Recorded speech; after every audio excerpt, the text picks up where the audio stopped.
Right. Okay, so we are going to do our next steps here, which are masking around our little rocks and putting a little detail in. So what we're going to do is you're going to take the Kleenex that you used already. This is the one I not only used for doing some toning for my drawing paper, but I used it for blotting up the cloud formations here, right? So you can see it has a little staining on it. And I'm going to tear it into some pieces, and I'm basically going to mask this square that I'm with the little rocks that we made. So I'm going to tear some different size pieces up here, and I want to try to cover all the white area with some Kleenex. So, doesn't have to be perfect, but try your best to get the area that covered. And you might also want to cover a little bit around the squares, surrounding squares as well.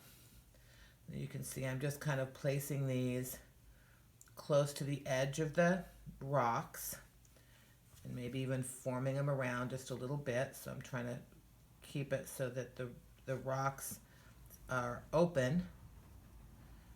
Whoops. Go. Let me do it this way. All right, so that we can see the rocks, because that's what we're going to work on. And you'll have to have a few small little skinny pieces for the inside portion here. You can see I'm just going to kind of lay this down. And like I said, it doesn't have to be perfect, but try to get the best coverage that you can. Okay? And you can see I'm just kind of placing a few small pieces around. So let me tear this off so I can get a few more skinny little pieces. This looks like it's a good fit. I could probably place it right there, kind of around the edge of that one. Let's see here. So you see I'm just kind of tearing up some small pieces and laying them along the edges of our little rocks that we made. See, I think that might go right there. So like I said, it doesn't have to be perfect, but try to get the best coverage you can. Okay, and while you're watching this, you can hydrate some black paint. I've got mine pre-hydrated here before I turned on the video. And let's see here. I got one for the bottom. There we go. And remember, just do the best you can to get it covered. I'm going to take a little bit of extra and put it so that I don't splatter on my other sides here. Okay. All right, so now we're going to use our toothbrush, right? Remember I told you guys to get a crappy old toothbrush. Don't go buy a new one. And we're going to dip it into black. So we hydrated some black there. I'm going to just get the toothbrush a little bit damp so it's not too dry. But then we're going to dip this into the black that I've got hydrated.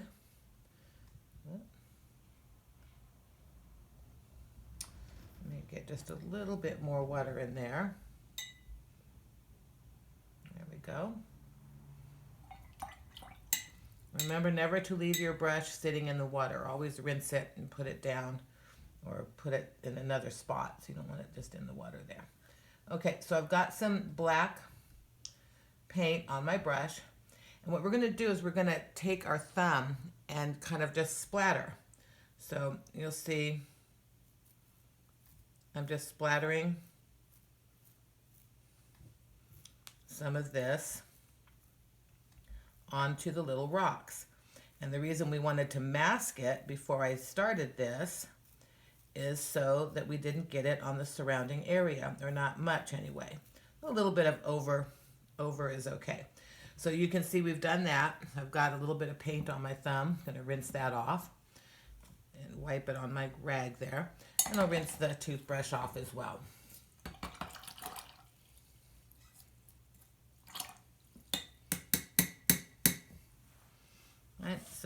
want to make sure you rinse things off in between, right? So you can leave it to dry, or you can very carefully lift these off and put them to the side.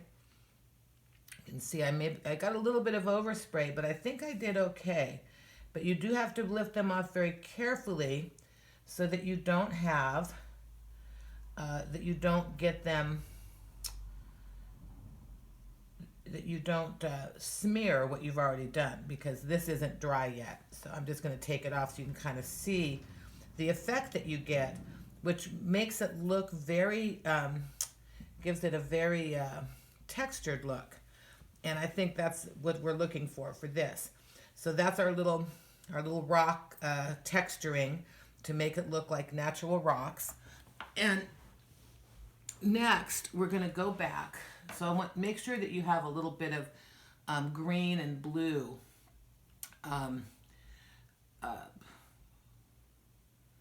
hydrated up. And we're going to go back and we're going to put in a little bit of sky in the background here. And get a little bit of blue here. Make sure my brush is wet. So remember, you don't want it to be too much. So you're going to see that I'm going to kind of just dot some blue around here so it looks like some blue sky. Notice I'm not doing it much. I'm just kind of dabbing it in. Okay, because I don't want to ruin my leaves. I want to leave some white in there so it looks light and airy. Okay, you don't want to, you remember the white in all of your paintings has to be the paper, so you can't just cover everything with color. You have to think of where light might be hitting. And hydrate up a little bit of green. Got a little bit of stuff ready here. And maybe you can put like a little bit of detail here on the ground.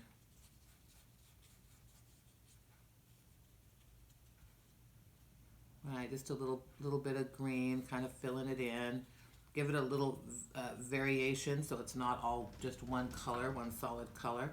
And this is the layering like we did up here, right? But here we're actually making a little scene. So we have a little bit more detail there. Right? Then don't overdo it. Like have some fun with it, but no need to overdo it, okay? So you're gonna leave that to dry. And now make sure you hydrate up a little bit of brown. Let's see here. I'm gonna a little bit more water, a lot more water on that. So use this right here because we're going to put a little sand around our boulders. So you can see I'm on my palette here. I've just got a little tiny bit of brown with a lot of water. Okay, right.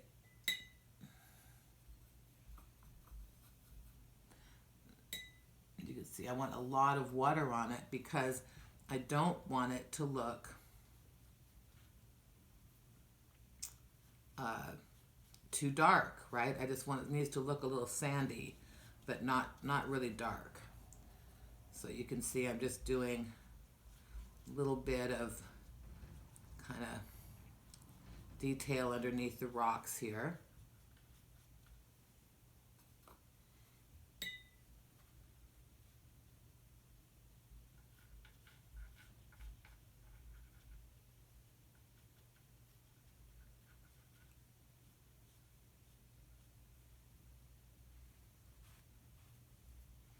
Now I'm picking up just a little bit here because I have it a little bit too dark, I feel like, underneath this rock. So that's what I'm doing here. I think I have a little bit too much. And a little bit of this overspray can work to your advantage because it just makes it look like there's some sand or some kind of details there. And we're just going to leave that to dry a little bit, right? Because that looks really nice, right? We've already got what looks like it might be some cool kind of beach rocks there, and I've put a little bit of quote sand end quote in there for it,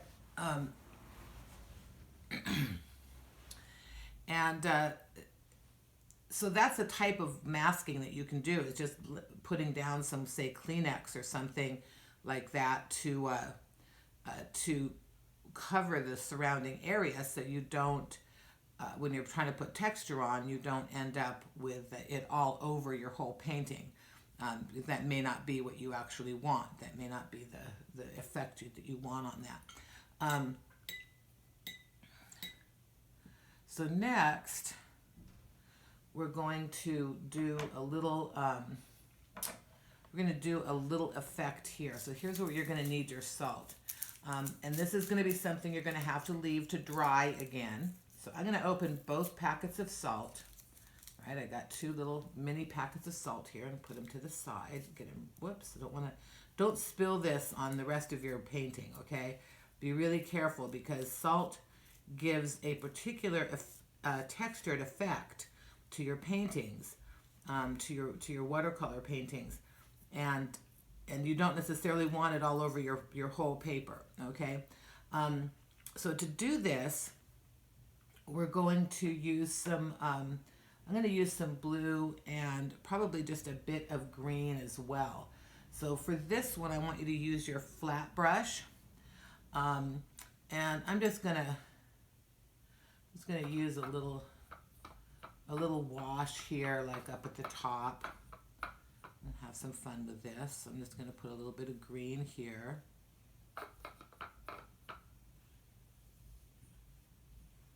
And then I'm going to switch to blue. And I'll show you what I want to do with this. So notice I'm not putting my brush directly in the paint after I didn't rinse it in between the green, because I want a little bit of green in there when I do this.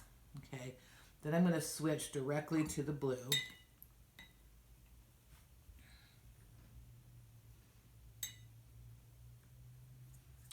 Just a second, I'm gonna hydrate this up a little bit more so I have a little deeper color than I had for this top part. And you'll see what I mean when I get this hydrated up a little bit more.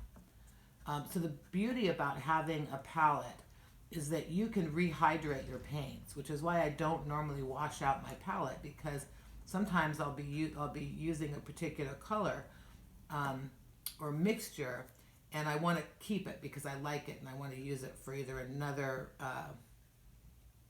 painting or in the same painting, and then I can just rehydrate it. So don't feel you have to wash your palette off. You can tell I almost never do.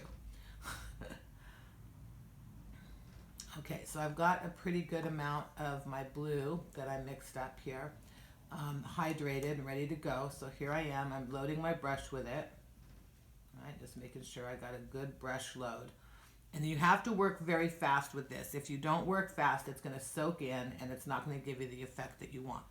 So here we're going to put the blue.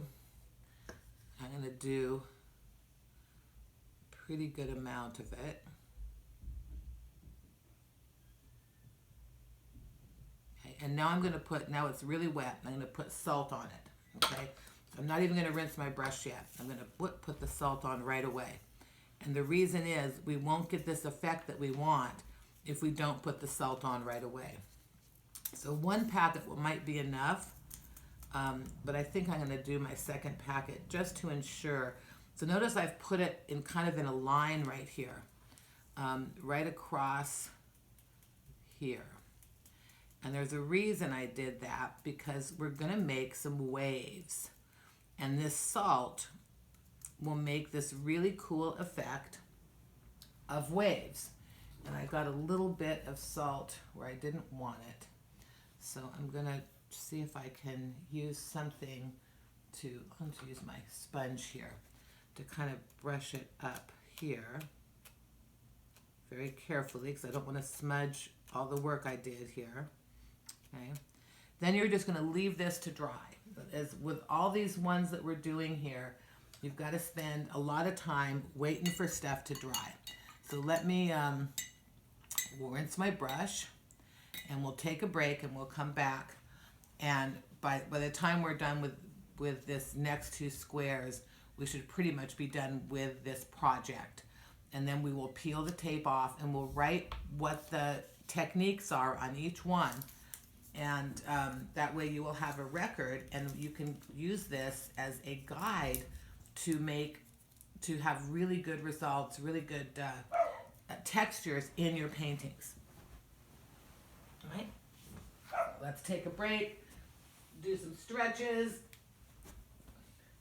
take a walk, get creative.